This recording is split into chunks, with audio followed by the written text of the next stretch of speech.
Now come to the next example. What is average turnaround time for FCFS, SRTF and RR2? जहां पे RR2 कुछ और नहीं, round robin with time quantum 2 है.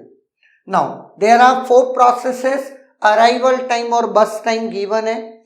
Now come to the first part, that is FCFS. अगर मैं FCFS की बात करता हूं तो इसका गैंग चार्ट 0 से स्टार्ट. 0 पे क्या कोई प्रोसेस अराइव हुई? Yes, it is P1. कब तक? 3 यूनिट ऑफ टाइम तक. 3 यूनिट पे आपकी कौन सी प्रोसेस अराइव हो चुकी है? Only P2. क्लियर? तो P2 ही चलेगी. कब तक? आपकी 6 यूनिट ऑफ टाइम तक. 6 तक P3 और P4 दोनों अराइव हो चुके हैं. चूंकि FCFS है तो first come first serve, P3 पहले और P4 बाद में. P3 पहले 6 प्लस 3 यूनिट, दैट इज 9, और P4 बाद में 9 प्लस 2 इसको चलना है. P4 9 plus 2 11. क्लियर? जैसा कि अब आपको निकालना क्या है? Average turn around time. Turn around time क्या होता है? Completion minus arrival. 3 minus 0 it is 3. 6 minus 1 it is 5. 9 minus 4 it is 5. and 11 minus 6 it is again 5, and that is nothing but divided by 4, और ये आपका क्या आया? 18 upon 4, that is 4.5. Clear है? Now ये किसका सॉल्यूशन हो गया? Average weight turn around time of FCFS. Now SRTF. अगर मैं SRTF की बात करता हूं तो SRTF में आपका क्या है? Again it is also known as preemptive SJF. चलते इसको अपन इरेज कर देते हैं. 0th टाइम पे कौन अराइव हुआ? Only P1. कब तक चलेगा? 1 तक, क्योंकि 1 पे कोई और भी आया है, वो P2 है. इसका रिमेनिंग 2 यूनिट है. इसका रिमेनिंग जो आया उसका 3 है, तो P1 विल कंटिन्यू. कब तक? जब तक कि कोई और ना आ जाए. कब तक? 4 तक. लेकिन 4 तक बेचारे को खुद को नहीं चलना, इसको तो सिर्फ 3 तक चलना है. तो 3 पे कंप्लीटेड कौन? P1. ऐसा मत करना अच्छा P3 4 तक आया तो एक काम करते P1 को दौड़ा देते हैं. बेचारे को 3 घंटे चलना, तुम 4 घंटे दौड़ा दे रहे हो. ऐसे तो मत करो. नाउ P1 चला, क्योंकि P1 अब रेडी क्यू में अकेला है. क्या कर? P2. तो P2 चलेगा ना. P2 कंप्लीट नहीं हुआ, सिर्फ चलेगा. कब तक? 4 तक. और P2 2 रिमेनिंग है, लेकिन अगेन P2 2 रिमेनिंग है, और आने वाला बंदा जो है वो P3 3 के साथ है ना. तो 3 के साथ है तो P2 will continue up to 6, और 3 से लगा करके 6, मतलब 3 यूनिट इसको चलना भी था. It is P2 also completed. Now P4 और P3 दो अब रेडी क्यू में है.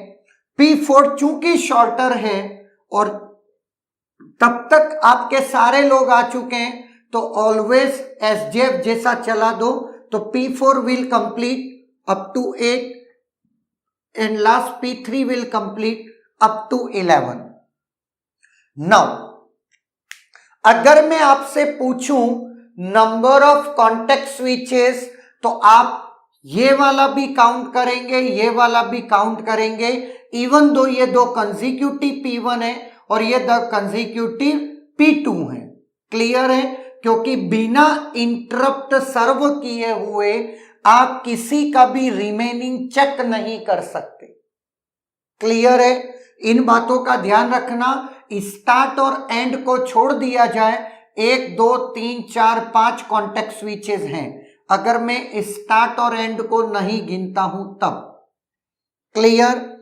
नाउ अब एवरेज वेटिंग टाइम, ये तो एडिशनल बातें हैं जो हम साथ साथ में कभी कभी कर लिया करेंगे, जिससे थोड़ा सा इंटरेस्ट और बना रहे, नहीं तो लगेगा यार सर क्या ही मस्ती कर रहे हैं। Now P1 complete turn around time है ना, P1 कंप्लीटेड ऑन 3 एंड 3 - 3 मतलब इन दोनों का sum, that is 0। P2 completed on 6 - 4 that is 2. P3 completed on 11 - 7 that is again 4. P4 completed on 8 minus ये आपका क्या आया, सॉरी ये तो आपका क्या है, सॉरी टर्न अराउंड टाइम चाहिए ना आपको। टर्न अराउंड टाइम तो सिर्फ कंप्लीशन माइनस अराइवल ना, 3 - 0 दैट इज 3। इसके बाद P2 6 - 1 that is 5। P3 11 - 4 it is 7 और P4 8 - 6 इट इज 2। क्लियर? मैं इससे पहले एवरेज वेटिंग टाइम निकालने लगा, 3 + 5 इट इज 8 + 7 इट इज 15 + 2 17, तो ये आया आपका 4.25। Clear? Now third is RR2। RR2 मतलब टाइम क्वांटम 2। नाउ 0 पे सबसे पहले हम मेंटेन करेंगे रेडी क्यू। रेडी क्यू में P1 आता है 0th टाइम पर, P1 विल एग्जीक्यूट, चूंकि हमको साथ में और मेंटेन करना पड़ेगा कौन कितना बचा है। P1 कंप्लीटेड, P1 चलेगा 2 यूनिट तक, 1 बचा। 2 तक कौन कौन और आ गया है, P2 आ गया है, और P1 चूंकि बचा है तो P1 को पीछे लगा देंगे, लग गया पीछे लग गया P1। ना P2 कब तक चलेगा, 4 तक। 4 पे और आ गया है P3, वो और पीछे अटैच कर दीजिए, और ये आपका P2 और आपका क्या है, चलने के बाद P2 और रिमेनिंग है क्या, यस 3 चलना है, 2 ही चला है, 1 और रिमेनिंग है, तो P2 को भी पीछे सेटल डाउन कर दिया। नाउ अब P2 के बाद P1 वापस आया, P1 को 1 यूनिट चलना है ओनली, तो P1 कंप्लीट भी हो चुका है। ठीक है, with in A time quantum खत्म होने के बाद भी हम इमीडिएटली दूसरी प्रोसेस को शेड्यूल कर देंगे जो कि P3 है, और तब तक कोई नया नहीं आया क्योंकि वो 6 पे आना है, तो P3 और ये P3 आपका क्या है 7 तक, क्योंकि P3 को भी 3 यूनिट चलना है, अब वो 1 बचा है। नाउ इसके बाद सॉरी ये तो P3 चलेगा ना, P3 हो गया, P3 तो अब चल रहा है, तो P3 चलने के बाद अब P3 जब चल रहा है, P1 कंप्लीट हो चुका है, P2 उसके पीछे लगा हुआ है, अब P7 तक टाइम 7 से पहले P4 एंटर्ड, तो P4 पीछे लगा दिया, और P3 रिमेनिंग है, इसलिए P3 को अटैच कर देंगे हम P4 के बाद, है ना। थोड़ा सा मैंने गलती से लिख दिया था P3, वो नहीं है पार्ट। नाउ अब P2 को कितना चलना था, 1, P2 भी complete up to 8। Next P4 को कितना चलना है, 2 यूनिट ही चलना है, P4 भी कंप्लीटेड, और P3 चूंकि इसको 1 ही यूनिट तब चलना है, दैट इज 11। सारे कंटिन्यूअस बिना गैप के सीपीयू चल रहा है, तो आपका कह सकते हैं कि हम क्या है 11 सबका सेम होना चाहिए। पता चला हमने गलत तो नहीं लिख दिया।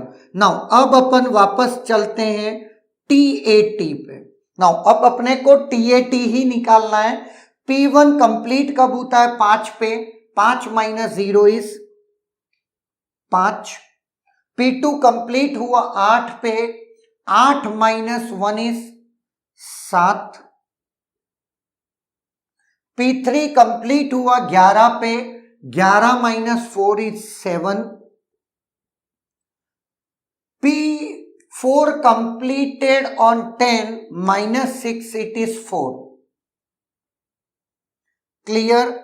ये आपका आता है divided by 4। Now 5 plus 7 12 plus 7 19 plus 4 that is 23 है ना। 23 आपका क्या आया 23 डिवाइडेड बाय 4 दैट इज 5.75। 20 और 3 ठीक है 5.75। नाउ अब अगर आप ऑब्जर्व करें एवरेज टर्न अराउंड टाइम, चूंकि एवरेज टर्न अराउंड टाइम और एवरेज वेटिंग टाइम उससे सब में उसका बस टाइम सब्ट्रैक्ट कर देंगे तो प्रोपोर्शनली सब में वो सब्ट्रैक्ट होंगे, तो आपको एवरेज टर्न अराउंड कह लो चाहे एवरेज वेटिंग टाइम कह लो, SRTF और SJF का सबसे कम होगा और आपको दिख भी रहा है 4.5, 4.25 और 5.75। राउंड रॉबिन कहां बेटर परफॉर्म करता है? सिर्फ रेस्पॉन्स रेशियो में, है ना। और आप जब एवरेज रेस्पॉन्स रेशियो निकालेंगे तो आपको राउंड रॉबिन का अच्छा रेस्पॉन्स रेशियो एवरेज मिलेगा, मतलब मिनिमम वाला। क्लियर है? बाकी का आपको ज्यादा मिलेगा। रेस्पॉन्स रेशियो भी आप एवरेज इस क्वेश्चन में कैलकुलेट कर सकते हैं और चीजों को ऑब्जर्व कर सकते हैं। Is there any doubt?